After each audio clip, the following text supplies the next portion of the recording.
ജീവിതത്തിൽ വിശുദ്ധ ഖുർആനിൻ്റെ മാധുര്യം അനുഭവിക്കുവാനുള്ള ഏക മാർഗം തദബ്ബുറുൽ ഖുർആനാണ്. അഥവാ വിശുദ്ധ ഖുർആനിനെ ചിന്തിക്കുവാനുള്ള ഭാഗ്യം ലഭിക്കലാണ് എന്നുള്ളത് തർക്കമറ്റ സംഗതിയാണ്. വിശുദ്ധ ഖുർആനിനെ ഞങ്ങളുടെ ഹൃദയത്തിൻ്റെ വസന്തമാക്കണേ എന്ന്, ഞങ്ങളുടെ ഹൃദയത്തിൻ്റെ പ്രകാശമാക്കണേ എന്ന്, ഞങ്ങൾക്കുണ്ടാകുന്ന വ്യത്യസ്തങ്ങളായ വിഷമങ്ങൾക്കും പ്രയാസങ്ങൾക്കും പരിഹാരമാക്കണേ എന്ന്, ഞങ്ങളുടെ മാനസികവും അതുപോലെയുള്ള പ്രയാസങ്ങളെ പോക്കിക്കളയുവാൻ അത് നിമിത്തമാക്കണേ എന്നൊക്കെ പ്രാർത്ഥിക്കുന്നവരാണ് നമ്മൾ, അല്ലെങ്കിൽ അങ്ങനെ പ്രാർത്ഥിക്കേണ്ടവരാണ്. ഇസ്ലാമിനൊരു പൊതുതത്വമുണ്ട്. കേവലം പ്രാർത്ഥനകൾക്ക് വലിയ പ്രാധാന്യമൊന്നും ഇസ്ലാം നൽകുന്നില്ല. എന്തിനു വേണ്ടി പ്രാർത്ഥിക്കുന്നുവോ ആ പ്രാർത്ഥിക്കുന്ന കാര്യം നേടിയെടുക്കുവാൻ ആവശ്യമായത് തൻ്റേതായ ഭാഗത്തു നിന്ന് എന്താണ് ചെയ്യാനാവുക എങ്കിൽ അത് ചെയ്യാത്ത കേവലം പ്രാർത്ഥനകൾ ഉരുവിടൽ കൊണ്ട് പ്രത്യേകിച്ച് നമുക്കൊന്നും നേടാനില്ല. മാത്രമല്ല, അവരുടെ നാവുകൾ കൊണ്ട് അവർ പറയുന്നു ഹൃദയങ്ങളിലില്ലാത്തത് എന്ന് പറയുന്ന ഒരവസ്ഥയിലേക്കാണ് അത് നമ്മെ കൊണ്ടുചെന്നെത്തിക്കുകയും ചെയ്യുക. അതുകൊണ്ട് തന്നെ നബി സല്ലല്ലാഹു അലൈഹി വസല്ലമ മുന്നറിയിപ്പ് നൽകിയ ഒരു കാര്യമുണ്ട്. ചില ഹദീസുകളിലൊക്കെ നമുക്കത് കാണാൻ സാധിക്കും. ഇമാം നാസറുദ്ദീനുൽ അൽബാനി റഹിമഹുല്ലാ അത് സഹീഹാണ് എന്ന് അതിനെക്കുറിച്ചുള്ള അഭിപ്രായം രേഖപ്പെടുത്തിയിട്ടുമുണ്ട്. സയഖ്റുജു അഖ്വാമും മിൻ ഉമ്മത്തി യശ്റബൂനൽ ഖുർആന കശുർബിഹിമുൽ ലബന. നബി സല്ലല്ലാഹു അലൈഹി വസല്ലം പറയാണ്, സയഖ്റുജു അഖ്വാമും മിൻ ഉമ്മത്തി, എൻ്റെ സമുദായത്തിൽ നിന്ന് പിൽക്കാലത്ത് ഒരു വിഭാഗം ആളുകൾ പുറപ്പെടും. ആ പ്രയോഗത്തിൽ നിന്ന് തന്നെ വ്യക്തമാണ് അത് നബി സല്ലല്ലാഹു അലൈഹി വസല്ലമിൻ്റെ കാലത്തുണ്ടായിട്ടില്ല. സഹാബാക്കളാരും അതിൽ പെട്ടിട്ടില്ല. പിന്നെ പഴച്ച കക്ഷികൾ പെട്ടിട്ടുണ്ട്, സഹാബിമാരാരും അതിൽ പെട്ടിട്ടില്ല. അവിടുന്ന് പറയാണ്, വരും കാലത്ത് ഒരു വിഭാഗം ആളുകൾ പുറപ്പെടും.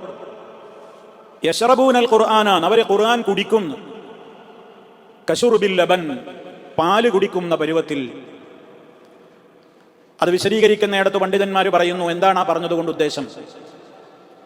അത് പാല് കുടിക്കുമ്പോൾ ആസ്വദിച്ചു കുടിക്കും എന്ന ഒരു പ്രശംസയുടെ ഹദീസ് അല്ല അത്, മറിച്ച് ആക്ഷേപത്തിന്റെ പതനമാണത്. ആർത്തിയോടുകൂടെ പാല് കുടിക്കുന്ന ഒരാളുടെ തൊണ്ടയിലേക്ക് പെട്ടെന്ന് ഇറങ്ങിപ്പോകും എന്നുള്ളതല്ലാതെ അതിൻ്റെ അർത്ഥത്തെക്കുറിച്ച് ചിന്തിക്കുകയോ അതിലെ ആശയങ്ങളെക്കുറിച്ച് മനസ്സിലാക്കുകയോ അതിലടങ്ങിയിട്ടുള്ള ഹലാല് ഹറാമുകളാകുന്ന അഹ്കാമുകളെ, വിധിവിലക്കുകളെ മനസ്സിലാക്കുകയോ അതിന് ജീവിതത്തിൽ പ്രാധാന്യം കൽപ്പിക്കുകയോ ചെയ്യാത്ത ഒരു ജനത വരും എന്നാണ് ആ പറഞ്ഞത്. ഖവാരിജുകളെ സംബന്ധിച്ച് മുന്നറിയിപ്പ് നൽകിയിടത്തും നബി സല്ലല്ലാഹു അലൈഹി വസല്ലമ സമാനമായ മറ്റൊരു പ്രയോഗമാണ് നടത്തിയത്. ഒരു വിഭാഗം ആളുകൾ പുറത്തു വരും. അവർ യഖറഊനൽ ഖുർആന, അവർ ഖുർആൻ പാരായണം ചെയ്യും. പക്ഷേ അത് അവരുടെ തറാഖീകൾ വിട്ട്, അവരുടെ തൊണ്ടക്കുഴികൾ, ഹനാജറുകൾ വിട്ട് താഴോട്ടിറങ്ങുകയില്ല. കേവലം ശബ്ദത്തിലും തൊണ്ടയിലും മാത്രമേ അതുണ്ടാവുള്ളൂ. അതിൻ്റെ ശബ്ദം ആവുകൊണ്ട് ഇങ്ങനെ പാരായണം ചെയ്യുന്നുണ്ട്. പക്ഷേ അത് അവരുടെ ജീവിതത്തിൽ ഉണ്ടാവില്ല. കാരണം ഈ ഗ്രന്ഥവുമായി അത്രയും അവർ അകലം പാലിക്കുന്നു. ഇതിൽ നമ്മൾ ഒരിക്കലും പെട്ടുപോകാൻ പാടില്ല. നമുക്ക് വിശുദ്ധ ഖുർആൻ കൊണ്ട് നേടാനുള്ള അതിൻ്റെതായ മാധുര്യമൊക്കെ ഇത്രയും വർഷങ്ങളായി നിരന്തരമായി ക്ലാസ്സുകളിൽ കേട്ടുകൊണ്ടിരിക്കുന്ന ഒരുപാട് ആളുകളുടെ അനുഭവങ്ങൾ അവർ പറയുമ്പോൾ മുൻകാലങ്ങളെ അപേക്ഷിച്ച് പരിചയമുള്ള സൂറത്തുകൾ ഇമാമുമാർ പാരായണം ചെയ്യുമ്പോൾ അത് മനസ്സിനെ വല്ലാതെ സ്വാധീനിക്കുന്നു എന്നൊക്കെ പലരും പറയാറുണ്ട്. അത് തന്നെയാണ് ഇതിൻ്റെ ആദ്യപടി. നമ്മളൊരു കാര്യം മനസ്സിലാക്കുകയും പറയുന്നത് എന്താണെന്ന് ഗ്രഹിച്ചുകൊണ്ട് പാരായണം ചെയ്യുക എന്നുള്ളതാണ് ഏറ്റവും പ്രധാനം.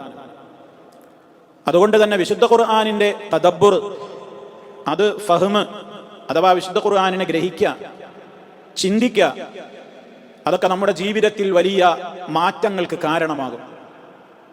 നമ്മുടെ ഹൃദയത്തിനത് അക്ഷരാർത്ഥത്തിൽ വസന്തമാകും. വസന്തകാലം എന്ന് പറയുന്നത് മനുഷ്യൻ്റെ കണ്ണിന് കുളിർമയുണ്ടാക്കുന്ന കാഴ്ചകളുള്ള കാലാവസ്ഥയുടെ ഘട്ടമാണ്. നറുമണം പരത്തുന്ന പൂക്കളും കണ്ണിന് ആനന്ദം പകരുന്ന നിറങ്ങളും ഒക്കെ മനുഷ്യൻ കാണുന്ന കാലമാണ് വസന്തകാലം എന്ന് പറയുന്നത്. ഖുർആനിനെ എൻ്റെ ഹൃദയത്തിൻ്റെ വസന്തമാക്കണം എന്ന് പറയുന്ന ആ പ്രാർത്ഥന നമ്മൾ ആത്മാർത്ഥതയോടുകൂടെയാണോ നടത്തുന്നത്? എങ്കിൽ അതിൻ്റെ അർത്ഥം എന്താണ്?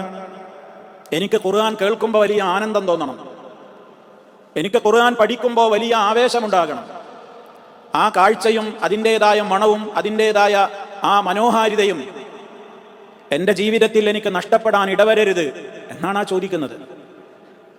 എൻ്റെ മനസ്സിൽ ടെൻഷനുകൾ ഉണ്ടാകുമ്പോൾ ഞാൻ ഖുർആനിൻ്റെ ചരിത്രങ്ങളും ഖുർആനിൻ്റെ വിധിവിലക്കുകളും ഖുർആനിൽ പറഞ്ഞിട്ടുള്ള കാര്യങ്ങളുമൊക്കെ വെച്ചുകൊണ്ട് എനിക്ക് ആശ്വാസമടയാൻ കഴിയണം. അതാണ് നമ്മൾ ചോദിക്കുന്നത്.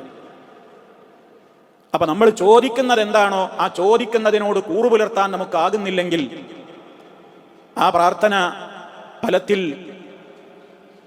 യഥാർത്ഥത്തിന് നിരക്കാത്ത ഒരു രൂപത്തിലായി പോകും. ഇത് വലിയ ഗുരുതരമായ അപജയമാണ്, പരാജയമാണ്. അള്ളാഹു നമ്മെ കാത്ത് രക്ഷിക്കുമാറാകട്ടെ.